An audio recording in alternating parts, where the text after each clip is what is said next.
There are roughly 8 lectures left in this course, for this course.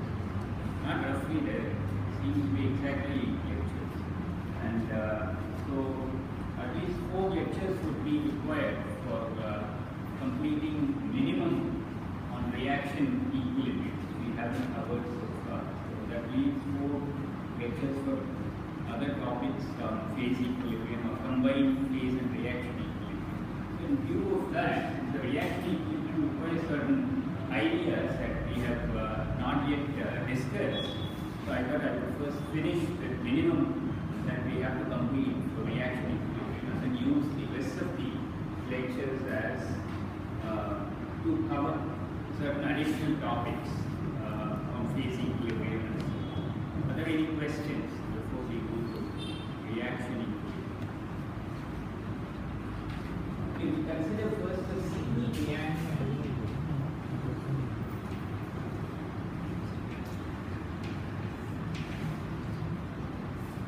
So there are different stages to reaction equilibrium also. We can first step is to consider a single reaction in the homogeneous reaction mixture. That means that single reaction takes place in the same phase. So all the components or the reactants and the products in the reaction are in one phase, gas or liquid or whatever. So homogeneous. Then the next would be obviously to go to multiple reactions but homogeneous mixtures, and then to multiple reactions in multiple phases. So that would be the most general. Very unlikely that we'll be able to cover those additional topics in great detail. But first, let's look at a single reaction homogeneous. What are the important ideas? Let's now consider a fairly general single reaction. Typically, reactions have 1 or 2 reactants and maybe 2 or more, mostly 1 or 2 products. But there could be more reactants and more products. It is a fairly typical reaction. And so, what we have, the way we have written it is A moles of A combined with B moles of reactant B, you C moles of C and D moles of the product D. But I have also put a reverse, saying that the reverse of the reaction could also be taking place. So now we introduce certain convention and notation for this. We denote the stoichiometric coefficient of any component. For instance, here, stoichiometric coefficient of the reactant A is actually, when I look at this, I would have to write this as minus A. So when I mean stoichiometric coefficient, it means if the particular component appears on the reactant side, that is to the left of the set of arrows, then it has to give a negative sign on top of the coefficient, stoichiometric coefficient. So stoichiometric coefficient has a sign. This is a convention that is used. And clearly that is easy to write down the other. This of course would be positive, whatever appears on the right hand side are regarded as products, but then this is interchangeable because, as I said, both forward and reverse reactions are taking place. So it's perfectly reasonable to represent this reaction like this. Really depends on what is our objective. So now this is as much as information is here contained in this representation also. But when I look at this, then you get the reverse of the sign. So the stoichiometric coefficient is not a unique quantity of any component in a reaction, but it very much depends on the way the reaction is actually written. So there's nothing unique about the stoichiometric coefficient. The same token, I can look at an alternate. Suppose let's say I multiply all the coefficients by some number, let's say alpha. It could even be a fraction. So I could write this as alpha A plus alpha B plus is alpha C plus alpha D.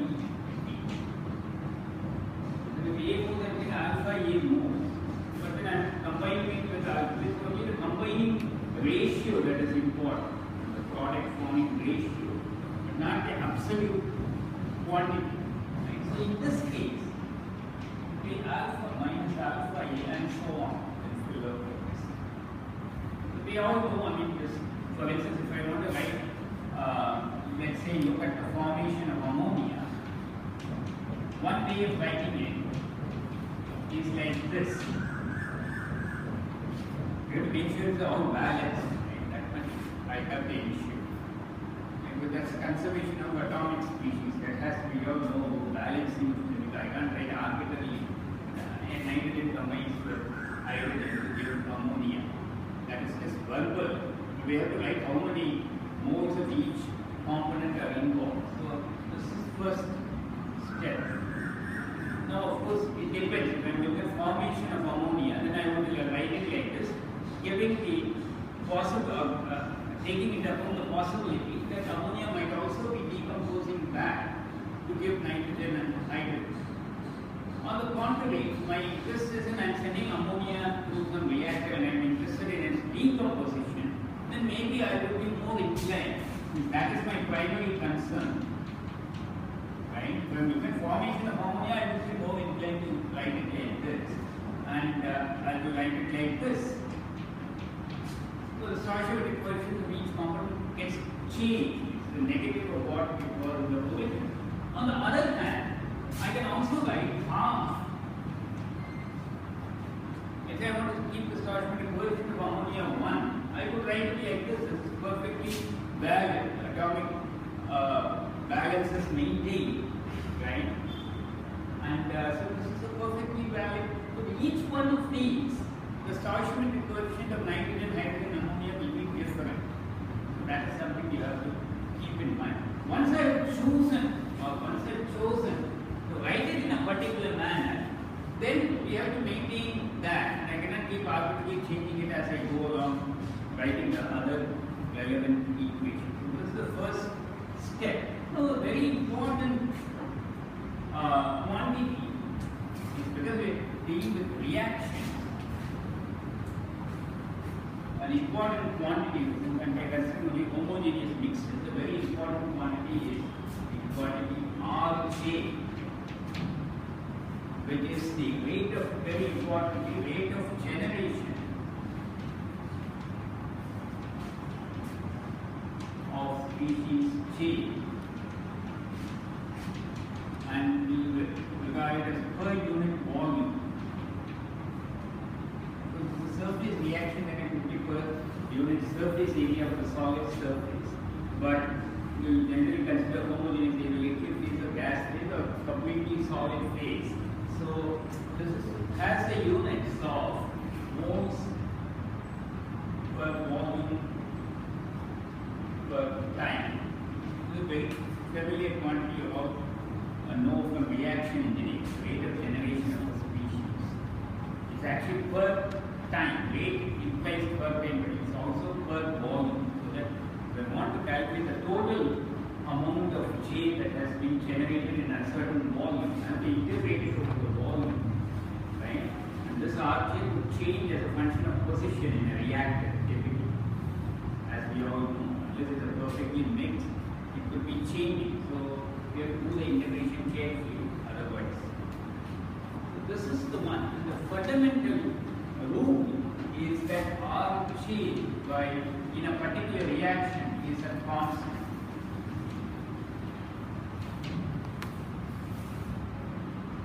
So this means that if we have a particular reaction, I have 4 species here, A, B, C and D. The rates of, and let's say only single reaction, it could be reversible, right? separately, it's taken into account. At any particular state, there's a certain net generation of A, B, C, or D. So we take it upon both the forward and reverse, so it doesn't violate anything. So for such a reaction, a single reaction, this is fixed. That is, the rates are not of each species, the rate of generation are not independent of each other, but they are related by this fundamental equality. That is, the ratio of the rates to the stoichiometric coefficient of each species must be the same for all species. So it's actually one of the things a constant independent of J. It's the same. Constantly, you know, there is a constant time of space or whatever, independent of the species. For all species, the ratio Rk to mu J would be the same, right? So there are certain implications of this, because it's always a question mark as what is the fundamental rule in reaction. You can take this as an important rule, right? So here, the convention holds, right? The convention determines what this ratio will be. Whichever way I write the reaction, the ratio will be the same. But for a particular species, the ratio will depend on how I write it. For instance, here I would write Ra by minus A is equal to Rb by minus B is equal to Rc by C.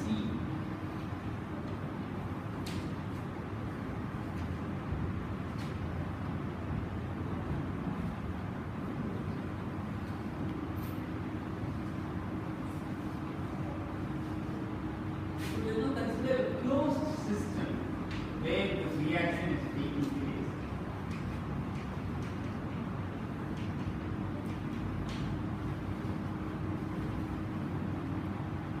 We also consider homogeneous systems, so quantities are the same, and we know that in this case, right, it's like a batch reactor. So we know that Ra is simply 1 over P d NaR, any Rj. Consider a closed system. I can write the basic equation for the batch reactor. We all know this will actually be basic way to write it. dnj by dt is this. It's actually, because the whole reactor as my system, there's nothing in minus out is zero, nothing coming in, nothing going out. It's closed. All the reactions and whatever components in the batch reactor and let the reaction proceed. Right? So this is valid. So this is the accumulation term, rate of change of number of moles of J within the system. In minus out is zero. Rate of generation is interval Rj dV. If I assume that conditions are uniform throughout the reactor, then it will become, the integrals will become Rj times B, because Rj is the same at all points within the reactor. And then I will get this. Right? So, for instance, now I'm going to apply this rule. Right? So, if for instance I have another species Ri, would be,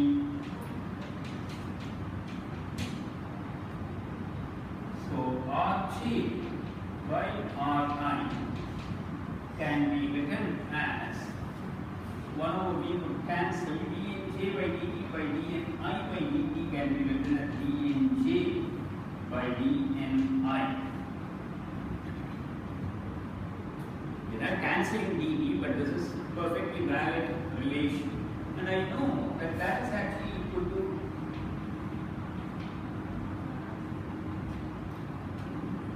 so the rate of change, what this means, the rate of change of moles of J with respect to the moles of species I is actually a constant. And it shows now that the change of moles, what will turn out in this is that the number of moles, once I have started the reaction, the certain initial number of moles for each species, number of moles of each species after that, they are not independent of each other. This will create some conceptual problems in what we do. I feel very roundabout way of doing it, but it's Ri. So I can easily integrate this. So if I integrate this, what will I get? If I integrate this, I can integrate the P in J is equal to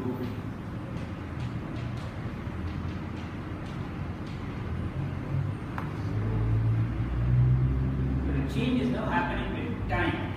We're going to deal with chemical reaction equilibrium, but it seems like back to discussing reaction engineering. But we see the connection between the two. Connection is not very clearly outlined in many cases. So now I can integrate this and put a dummy variable. So Nj naught to Nj, Ni naught, Ni. So this is clearly can be regarded as time t equal to 0. And this is any arbitrary time. Very easy to integrate this. So I get Nj minus Nj naught is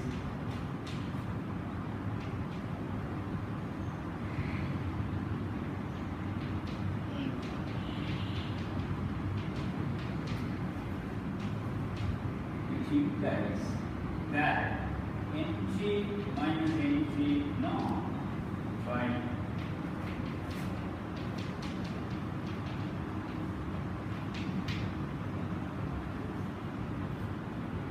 so this is something we normally write as a matter of routine. If you're given a reaction and I say that, let's say Na naught, Nb naught, Nc naught and Np naught is there.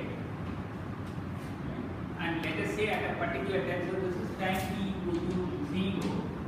And at another time, at a later time, let's say the number of moles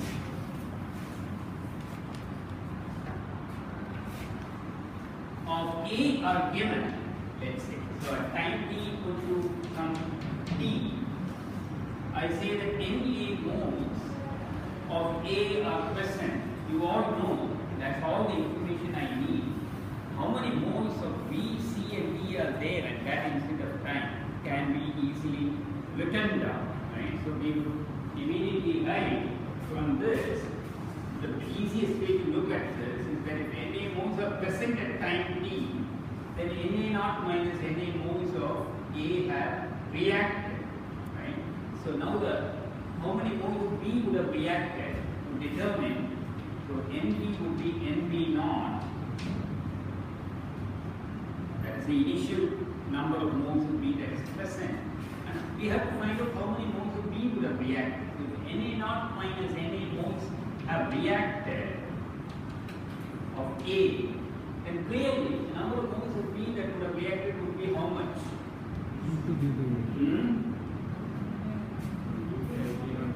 B divided by A times Na naught minus Na. So Nb naught, Nb would be this. Similarly, Nc would be Nc naught but plus Nc naught plus C by A times Na naught minus Na. Easiest way to look at it is simply divide this and then you can easily get. We take this out, but I don't want to do it forever. But you can put that. And so one mole of A is reacted, means B by A moles of B would have reacted. C by A moles of C would have formed, and D by A moles of D would have formed. Right? So clearly, then Nc and Nb would be also have to take it upon in general how many moles of C and D might be present initially. Not necessary that they would have to be 0. So this is very general. And now you can see that I can combine this and write this as Nb minus Nb naught by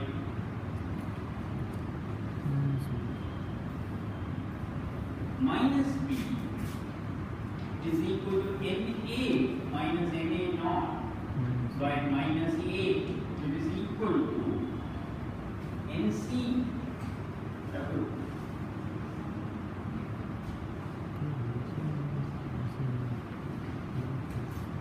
NC minus NC naught by C, which is equal to ND minus ND naught by D. Take the care of the sign properly. Because here I have NA naught minus NA by A. That is giving NA minus NA naught by minus A. Right? And so I have minus B. Yes, you can easily verify. This is exactly what I have written here. Something we take for granted, but you have to see that the fundamental rule is not this. The fundamental rule is Rj by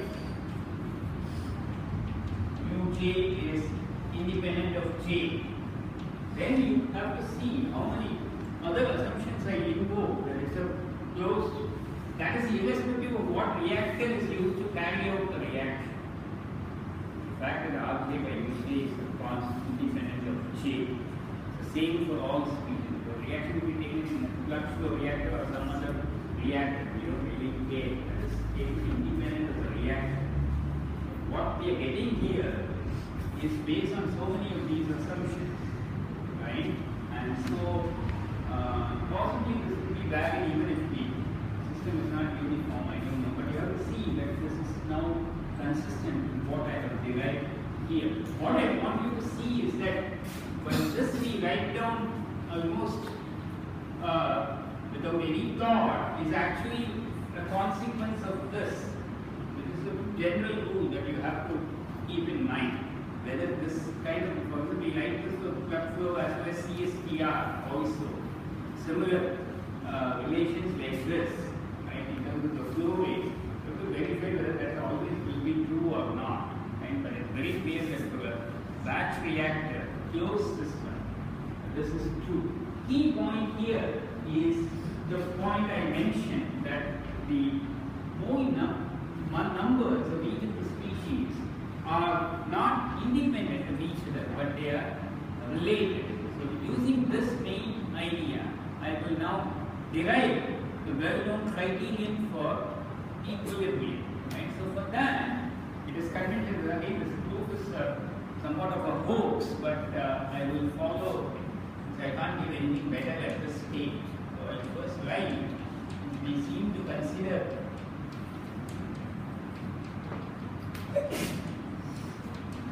this we have seen is a valid relation for a closed, for a homogeneous system. The total gives free energy can be represented by the general equation can be represented by this. So now what we are going to do though is we recognize that in this particular instance, right, where I am starting a reaction in a closed container with a certain number of moles of A, B, C and D, then letting the reaction proceed. And then now I notice, so this is valid in general, here there is no dependence of the mole numbers, they are all independent. But I am now going to impose this particular situation, otherwise you will get confused as to whether the mole numbers are independent or dependent, because they are independent. Because we write G is NC. They are all independent variables. Otherwise, when we go to mole fraction, we write only the C minus 1 mole fraction. Obviously, we don't want to include a variable that is dependent on some of the other variables. That would defeat it will just make it very confusing. So we know, but now I am going to apply this equation to a particular system. So here, the crucial point is this. So we write that Nj is, let's say this is now often defined as some extent of a reaction. This is used in certain textbooks.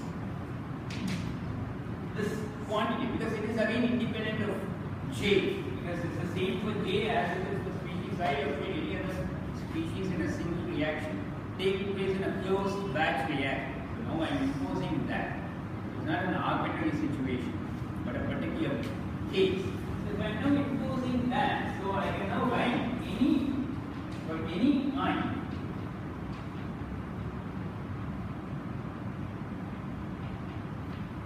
I. I can write this equation. I equal to 1 to C. Let's say now there are C components in the reaction. So I'm not going to generate this. Rather than just focus on one, because the criterion is valid not just for 2 reactants and 2 products, but in general, where there are C components in the mixture, the reacting mixture. Right? So I'm only single reaction. So taking place in a batch reactor. So all these criterion apply. So now I can then write Dni as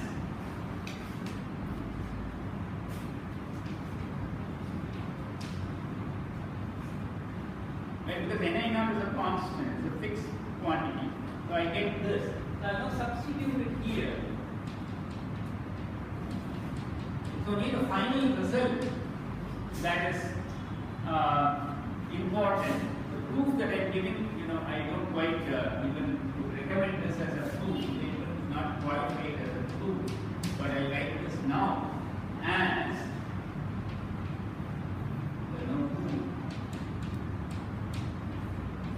D epsilon, the extent of reaction, is a constant factor. And so I'm replacing D in J with mu J times D epsilon. That is will occur in all terms. So I can put this as a sum. So the criterion that is invoked here is the so-called minimization of the Gibbs free energy for a system at a fixed temperature and pressure. If you recall, that we introduce a so-called minimum energy or the maximum entropy postulate for an isolated system. There are several alternate statements of that criterion in the various books, and one of them says that the Gibbs free energy must be minimum. The system is at a fixed temperature and pressure. We didn't really discuss it because again I don't quite believe or not comfortable with the way this is derived. Certainly the minimization criterion of the Gibbs free energy, the way the books, the standard textbooks propose it, is quite different from a similar but different principle outlined by Gibbs himself for a system. He again talked only about an isolated system, even when he talks about minimum Gibbs free energy criterion. So there's some confusion about it, that's why I didn't discuss it. I haven't resolved it myself. But however, if you look at this as a fixed temperature and pressure, then I can ignore those terms. So that means one can say that, because if we saw that in any minimization or maximization criterion, we have to look at the actual equilibrium state and what are the comparison states. Right? We saw that the Gibbs criterion was not that easy to implement, because he talked about an isolated system having a minimum energy but having the same entropy, volume and mole number. So the comparison states must also have the same entropy, volume and mole number. So here we could argue that I'm going to consider the actual equilibrium state plus comparison states, and for comparison, those comparison states must also have the same temperature and pressure as the equilibrium state. That will lead to the minimum Gibbs criterion, minimum Gibbs free energy criterion. So then I ignore this because I am not considering variations in temperature and pressure. The only variation is in the extent of the reaction. That's the only variation. Right? Because normally there are C independent variations. This criterion is not clear how this is going to work. For this particular case, I consider there is a reaction involved. So mole numbers are all dependent. The only variable here is the extent of reaction. Only independent variation is with respect to the extent of reaction. We could argue the first variation, right, of the Gibbs free energy with respect to the epsilon is 0 for the minimum. That's a necessary condition.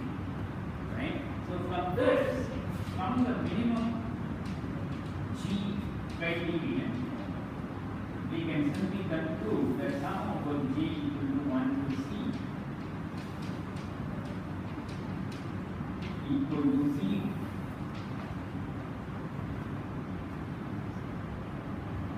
So this I would say, if you are not sure about can not talk way about the way this is obtained, but you can simply ignore it and simply give them a pointer as to how they can be obtained, right?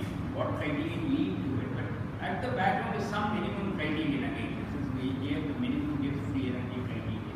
So this is identically C. This is the most important criterion. It's valid for a single reactor. So what does it say? Right? So the important point to know is that the whole numbers are no longer independent, and that leads to this criterion. So what this says is that there is also restriction on the chemical potential. So normally, in a mixture when it is not reacting, there are just as the more numbers are independent, the chemical potentials also there is no restriction on them. In a homogeneous, you have to understand that. When we said homogeneous, everything is uniform, so there is no criterion of equilibrium is uniformly satisfied. The criterion of equilibrium is only the uniformity of temperature, pressure, and chemical equilibrium. That is true only for a non-reacting mixture. Right? Now, for a reacting mixture, we now have an additional criterion which says the chemical potentials cannot all be independent, but they have to be constrained by this criterion, which means sum. This is an algebraic sum because the sum of the stoichiometric coefficient will be negative, obviously, right? Because we need to have only one reactant for a reaction to take place, one or more products. So this is an algebraic sum. What this says is the algebraic sum of the chemical potentials weighted by the corresponding stoichiometric coefficient, keeping in mind the sign convention. That's very important. Sign convention that we introduced here for this particular reaction is zero. Okay, so now, for the homogeneous reaction, if it is not reacting, the conditions of equilibrium are automatically satisfied. Temperature, pressure, chemical potential are uniform because everything is uniform. Here, I am retaining that, but because of the non-independence of the moving numbers, now I get a restriction on the chemical potentials, right? So this is an additional criterion for a homogeneous reactive mixture, and this is the only important additional rule that you have to remember. Apart from all that, this is the new principle for reaction that emerges. The way we have derived it is somewhat ad hoc, but this is the only important principle. The rest, as we will now see, are entirely definitions and conventions, how we handle reactions. So it is that which makes the treatment of reactions also very confusing. Are there any questions? So this amount of convention, notation, which we have already introduced a few of the conventions, which follows from what, clearly non-independence of moving numbers is a well-known fact. You should all be aware of it. We have done it in reaction engineering. The underlying principle is this. This in turn effectively leads to a new principle for chemical reactions, even if the reaction is taking place in a single phase. So from now on, we forget about all the derivation, but single reaction, homogeneous reacting mixture, the important end result. You see, you cannot forget about all the sign conventions for the stoichiometric coefficient. But the important principle, the rule, the new rule or law that comes is sum over K equal to 1 to C equal to 0. Now we will introduce certain new quantities. Right? First quantity I will introduce. Of course, now I will mix here. It is really a mixture. So far I haven't put that, but from now on it might be important to add that. It's clearly any reaction which it has to have more than one component, so it automatically becomes a mixture. So this is the criterion. Now we will introduce certain definitions, and the first definition we introduce is the activity, not the activity coefficient, it is gamma. This is referred to as the activity of a component in a mixture. This is typically used in reacting mixtures. So I can define it for any mixture.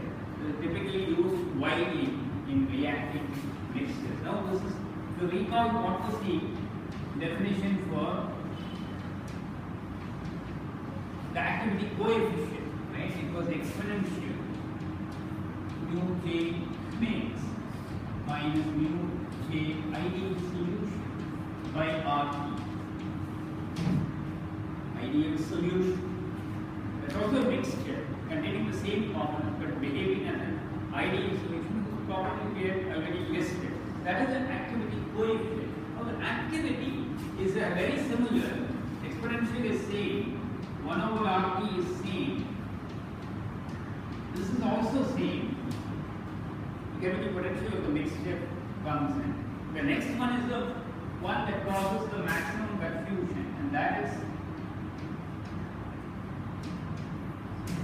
the SS here. What does it stand for?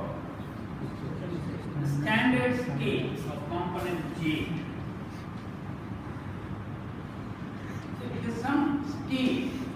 So the only thing that has been specified is that it corresponds to the component J.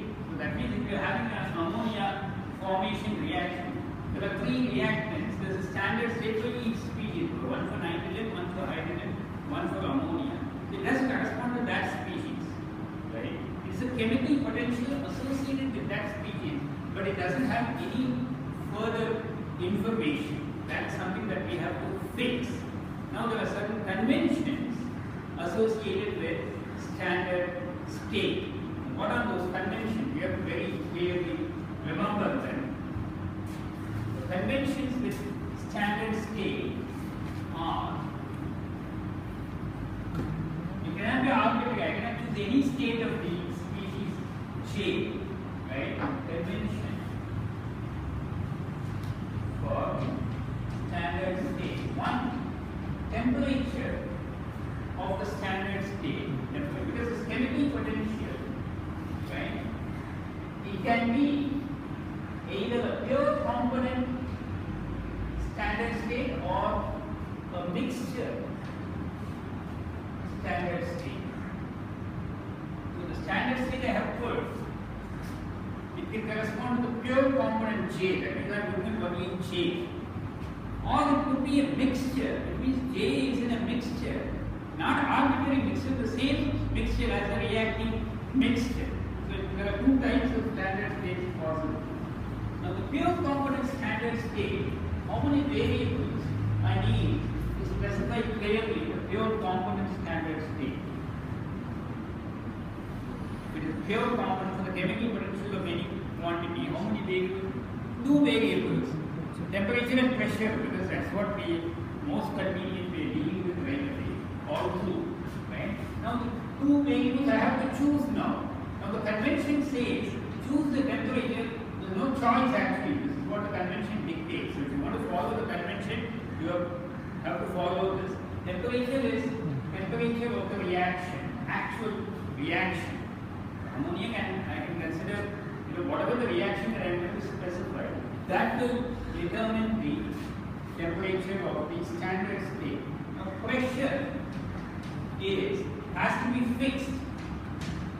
It need not correspond to the pressure of the reacting mixture. It will not. It has to be something totally independent. It could be the same as the pressure of the reacting mixture, but usually it is fixed once and for all. Right? Now when we look at the mixture standard state, right? Temperature again, temperature of the reaction mixture. The pressure has to be fixed a priori. It has no relation to the pressure of the reacting mixture. Now the composition also will come into play, because the mixture standard state deals in a mixture with all the other components in the reacting mixture. Composition has also to be chosen. It need have anything to do with the composition of the reacting mixture. Right? Now, we will discuss only the pure component standard state in this course. If you look at standard, we have the whole table of different standard states, some of which are mixture standard states. We won't have the occasion to deal with it.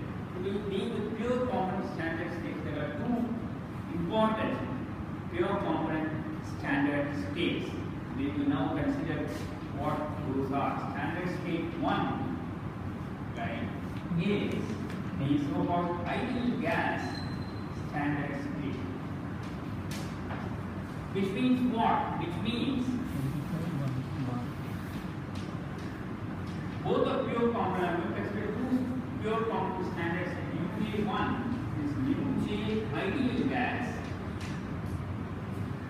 So we evaluate, because we know the ideal gas chemical potential of the pure component is also dependent on both temperature and pressure. Right? So this is E is the temperature of the reaction mixture. ESS that I have specified. I cannot choose it. It is arbitrary, but it has been chosen once and for all. That's a standard state. That's a property of the standard state. Standard state 2 is simply the pure component chemical potential evaluated at the temperature of the reaction mixture and the pressure, which is the standard state pressure. We all know from the table, the standard state pressure that commonly is chosen to be 1 bar, but it need not be. There is nothing unique or special about 1 bar. That's again a convention, so I am leaving it open here. So now what happens to the so now what we will do is we will now express this criterion in terms of the activities rather than the chemical potential. Right? So this is the criterion, but whatever I have discussed here has no relation to the criterion. It's just introducing a new quantity called the activity of a species in a mixture. So now to do that, obviously I have to express mu J mix in terms of the activity. So mu J mix now will be written as mu J SS plus RT log AJ mix. So I take the logarithm both sides, multiply by RT. This is what I will get. Now I will substitute it into this equation. So J equal to 1 to C. Stoichiometric, two mu's and mu's, you should not confuse the mixer.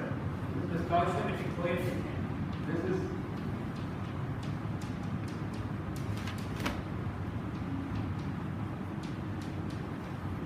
equal to 0. So then I get that RT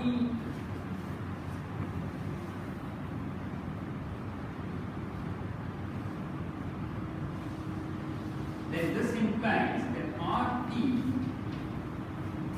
logarithm of the that can be taken out from A to 1 mu J times log AJ mix is equal to minus sum over J equal to 1 to C.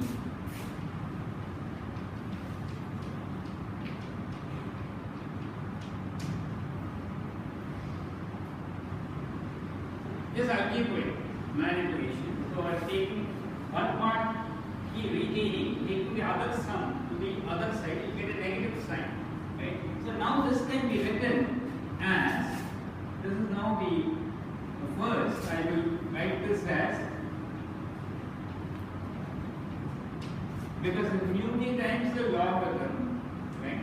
So that is the logarithm of AJ raised to the power of mu. You will rewrite it again. We are running out of time also, but we'll try to at least get to some scale from which we will continue tomorrow. So what I have is RT sum over J equal to 1 to C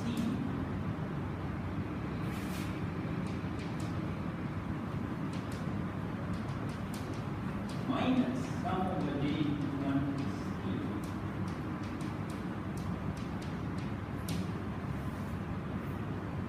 in fact I can probably take this is the way it is commonly written, bring the RT to the other side. So now first thing I will do is look at the left hand side. So first I can write this as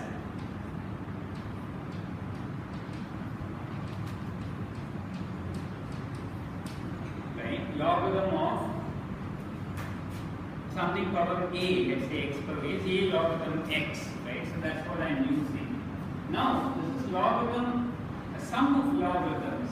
So this can be written as, if I have log x1 plus log x2, I will write it as a product log of x1, x2 to the natural logarithm. So now I will introduce a new symbol. For the product is pi, logarithm of pi, j into 1 to c, and aj mix.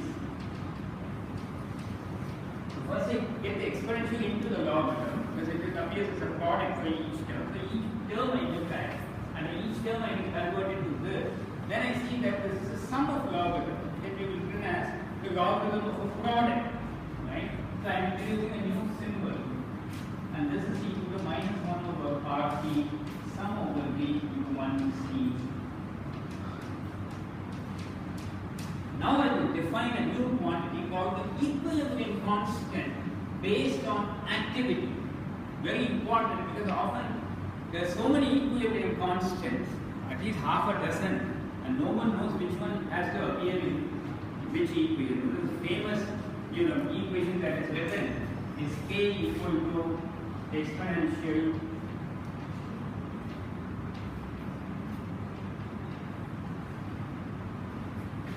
that everyone knows, but very few people seem to know what this k is and what this delta G naught is actually. We make it very explicit. So Ka is defined as pi j equal to 1 to c.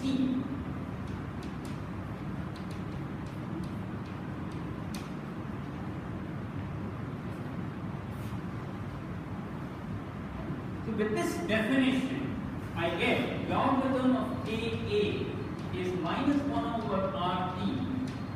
Right? Now, we have considered two types of standard state. One is the pure component and another is the mixture. If I restrict myself to pure component standard states, then I can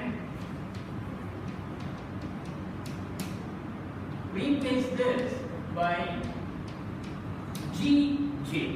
So for the pure component, whatever it might be the standard state variables, the chemical potential is equal to the specific Gibbs free energy. This is what is usually written as delta G naught. It's a standard state. Not here corresponds to standard state. I can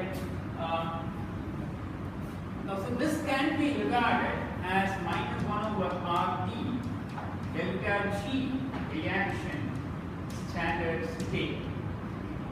Restricting myself to pure component standard state. So this now gives the famous reaction logarithm of Ka. Now we know it's an activity-based equilibrium constant that satisfies the relation. And further, the standard state chosen is a pure component standard. Otherwise, you are not getting the Gibbs free energy. What is more, there is no reason to expect. Now we have considered two pure component standard states, 1 and 2, right? No, we run out of time, so I have to stop here. We take up the discussion